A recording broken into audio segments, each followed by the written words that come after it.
मेरे भाई कमलनाथ अपनी शरारत से इस सदन को उलझा देते थे और आदरणीय शिंदे जी अपनी शराफत से उसे सुलझा देते थे।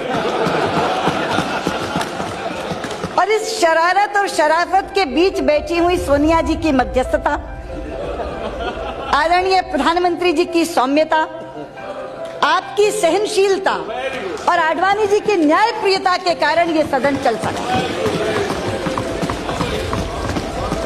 और आज के दिन मैं अपने पूर्व नेता सदन को भी याद करना चाहूंगी, आदरणीय प्रणब मुखर्जी को, लोकतांत्रिक संस्थाओं में जिनकी आस्था ने भी इस सदन को चलाने में बहुत कारगर भूमिका निभाई।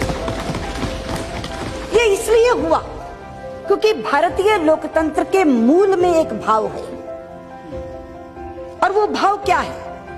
वो भाव ये है कि हम एक दूसरे के विरोधी हैं मगर शत्रु नहीं। और हम विरोध करते हैं विचारधारा के आधार पर, हम विरोध करते हैं नीतियों के आधार पर, हम विरोध करते हैं कार्यक्रमों के आधार पर। अलग अलग है, इख्तिलाफी विचारधारा है, अलग अलग नीतियां बनाती है सरकार, अलग अलग कार्यक्रम बनाती है, उस पर हम आलोचना करते हैं। वो आलोचना प्रखर भी होती है, लेकिन प्रखर से प्रखर आलोचना भी भारतीय लोकतंत्र में एक दूसरे के व्यक्तिगत संबंधों में आड़े नहीं आती। भाजपा संसदीय दल के अध्यक्ष के रूप में आडवाणी जी से मैं मार्गदर्शन लेने जाती थी। वो हमेशा मुझे एक ही निर्देश देते थे, सदन की गरिमा के अनुरूप ही आचरण करना।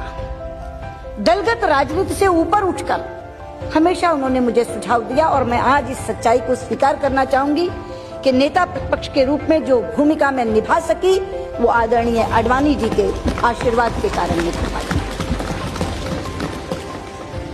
अध्यक्ष जी, अब हम चुनाव में जा रहे हैं। चुनाव में जाते समय चाहिए तो यह था कि मैं विजयी भव का आशीर्वाद देती सबको, लेकिन वैसा करूंगी तो असत्य होगा। इसलिए मैं विजयी भव का आशीर्वाद तो नहीं दे पा रही, लेकिन यशस्वी भव का आशीर्वाद सबको दूंगी।